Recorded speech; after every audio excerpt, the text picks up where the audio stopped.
सबैलाई नमस्कार, स्वागत छ हाम्रो युट्युब च्यानलमा। तपाईहरु हेर्दै हुनुहुन्छ जियोजीपी च्यानल। धेरै लामो समयपछि तपाईहरुसँग म भिडियो लिएर उपस्थित भएको छु। आजको भिडियोमा चाहिँ हामीहरुले हेर्नेछौँ हाम्रो चार्लीलाई चाहिँ बाहिरको कुकुरले टोकेको छन्। उ चाहिँ बाहिर डुल्न जाने बेला चाहिँ बाहिर कुकुरले अट्याक गरेर एक्कासी खोज्दै जाँदा फेरि त कुकुरले टोकेर घाइते भएको रहेछ। त्यसपछि घर ल्याएर यसलाई उपचार गरिदिएछ अनि हामीले यसलाई घरमै पनि उपचार गर्न सक्छौं हैन। अब त्यसको उपचारको लागि मैले सुरुमा चाहिँ बेटाडिन इन्जेक्सनमा राखेर त्यो घाउभित्र राख्दै छु। तर घाउ पहिले कत्रो छ के छ हैन त्यो हामीले पहिले अवलोकन गर्नुपर्ने हुन्छ। त्यसपछि त्यसमा सरसफाई त्यसमा वरिपरि भएको रौँहरू काट्दियो भने चाहिँ हामीलाई घाउ देख्न र त्यसमा औषधि लगाउन एकदमै सजिलो हुन्छ। हामीले विशेष गरी त्यो घाउलाई चाहिँ माखाहरूबाट बचाउनु पर्छ। माखाहरू लाग्यो भने चाहिँ छिटो नै लार्भाहरू बस्छ। लार्भाहरू बसिसकेपछि फेरि पुरै किराले भरिन्छ। बिस्तारै कपासले सफा गर्नुपर्छ। अहिलेको अवस्था त धेरै नर्मल अवस्था हो। अझै जटिल अवस्था थियो यसभन्दा पहिला। धेरै सन्चो भइसकेको छ। बिस्तारै बिस्तारै मैले अब त्यसमा रहेको भित्र फ्लुइडहरू हुन्छ त्यो फ्लुइडहरू निकालिरहेको छु।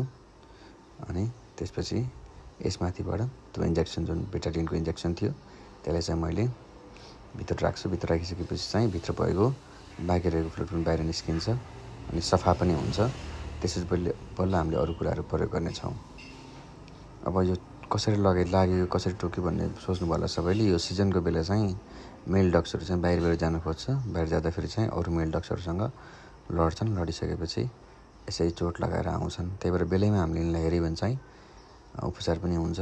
अब यदि तपाईहरुको डगलाई चाहिँ रेबिजको सुई लाउनु भएको छैन भने धेरै डर हुन्छ है। त्यही भएर हामीले चाहिँ रेगुलर रूपमा चाहिँ भ्याक्सिनेसन चाहिँ दिइराख्नुपर्ने हुन्छ। जसले गर्दा चाहिँ अरू चाहिँ रेबिजहरू अरू कुकुरबाट पनि सर्न अलिकता अप्ठ्यारो हुन्छ। यदि हामीले रेबिजको इन्जेक्सन लगाएको छैन भने त रेबिज नै सरिहाल्थ्यो यसलाई अनि अझ गाह्रो हुन्थ्यो, बचाउनै सकिँदैन थियो। अब मैले चाहिँ यो औषधि निकालिरहेको छु। अब धेरै गहिरो घाउ छ, सन्चो हुन एकदमै गाह्रो भइरहेको छ भने चाहिँ मैले चाहिँ एन्टिबायोटिकको पनि प्रयोग गर्छु। एन्टिबायोटिकलाई चाहिँ के गर्ने मजाले बाहिरपट्टिबाट त्यो क्याप्सुललाई चाहिँ थिची धुलो पाउडर बनाउने अनि बल्ल माथिको भाग च्यातेर चाहिँ त्यसलाई ठिक्क पारेर राख्ने।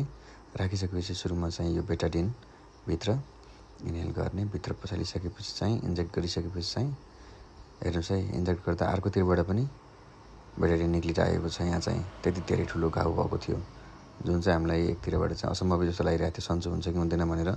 एक ठाउँमा मात्रै होइन यसको खुट्टा मात्रै यो भयो, घाँटीमा हैन पछाडि ढाडमा अर्को खुट्टामा सबै ठाउँमा घाउ थियो।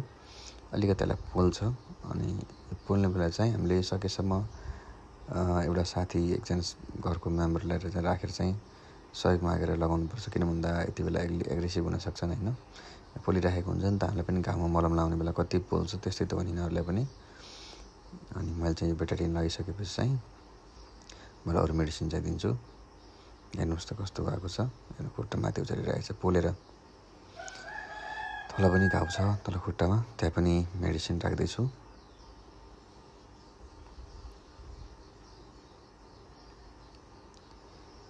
अब मेडिसिन राखिसकेपछि चाहिँ मैले त्यो एन्टिबायोटिक पाउडरलाई चाहिँ जुन त्यो प्वाल छ त्यसभित्र भएको त्यसलाई त्यसभित्र राखिरहेको छु। हेर्दै हुनुहुन्छ कसरी राखेको छु। टक्क जहाँनिर घाउ छ त्यहीँ राखेको छु। भन्न त तपाईँले अर्को एउटा स्किन हिल भन्ने हुन्छ स्प्रे त्यो पनि प्रयोग गर्न सकिन्छ। तर धेरै त्यो प्रयोग गऱ्यो भने पनि चाहिँ अलि सन्चो हुन चाहिँ समय लाग्छ हैन। तर मैले चाहिँ आज जस्तै बिहानपट्टि स्किन हिल राखिसकेपछि चाहिँ साँझपट्टि चाहिँ यसरी राख्ने गर्छु। टाइम टेबल मिलाएर बिहान यो कि त साँझ त्यो कि त साँझ यो बिहान त्यो गरेर मिलाएर राखेपछि चाहिँ सन्चो हुन सजिलो हुन्छ। सबै पाउडरमा मैले एन्टिबायोटिक यो जुन क्याप्सुलको पाउडर छ त्यो परिराखेको छु। बिस्तारै बिस्तारै अनि हाम्रो चारीलाई चाहिँ दुख्छ भनेर केयर गर्दै गर्नु परिरहेछ। अब पालो आयो 4 मिल तपाईँले नाम सुनेकै मलम होला हैन। गाई भैँसी बाख्राहरूमा पनि प्रयोग गरिन्छ। घाउहरू हुने बेला माखाहरू लाग्दैन हैन, सन्चो पनि हुन्छ। घाउ छिट्टो सन्चो पार्ने भनेकै 4 मिल हो। त्यहाँ बाहिरबाट चाहिँ 4 मिलको लेप लगाइदिन्छु जसले गर्दा माखाहरू पनि बस्न पाउँदैन, अलि यसलाई सन्चो पनि हुन्छ। त्यसमाथिबाट 4 मिल लगाइदिने। 4 मिल लगाएपछि चाहिँ त्यो पाउडर तल खस्न पनि पाउँदैन। अनि त्यो मजाले भिजेर बेटाडिन भिजेर भित्रसम्म पुग्छ एन्टिबायोटिकको पाउडर। अनि घाउलाई चाहिँ सन्चो हुन अझ मद्दत गर्छ। हामीले चाहिँ त्यसलाई वातावरण मिलाइदिने हो, जस्तै त्यसमा चाहिँ माखा नलाग्ने होइन, अनि केही किराहरू नलाग्ने। त्यस्तो गरेपछि आफै बिस्तारै बिस्तारै यो सन्चो हुँदै आउँछ। यदि ठुलो नै घाउ छ भने त हामीले कुकुरलाई अब सलाइन पनि चढाउनु पर्ने हुन्छ कुनै अवस्थामा, किनभने कुकुरले खाना छोडिदिन्छ ठुल्ठुलो घाउले, त्यो पेनले गर्दाखेरि होइन। त्यस्तो अवस्थामा चाहिँ नजिकको भेटनेरीमा लानुपर्छ। मैले चाहिँ यस्तो घाउहरूलाई चाहिँ हेरेर पहिला कस्तो छ के छ घरमा सन्चो गर्न सकिन्छ भनेपछि चाहिँ घरमै केयर गर्ने गरेको छु। जस्तै अहिले मैले यसलाई केयर गरिराखेको छु। अब यसपछि कस्तो हुन्छ त्यो अवस्थाको पनि भिडियो राख्नेछु। भिडियो अलि राख्नमा अलि ढिलो भयो, समय लाग्यो, त्यसको लागि आम रियली सरी होइन। यो स्किन एल भन्ने छ, यसले चाहिँ एकदमै बढी राम्रो काम गर्छ है साथीहरू, यो पनि युज गर्न सक्नुहुन्छ है। बाँकी कुरा चाहिँ अर्को भिडियो।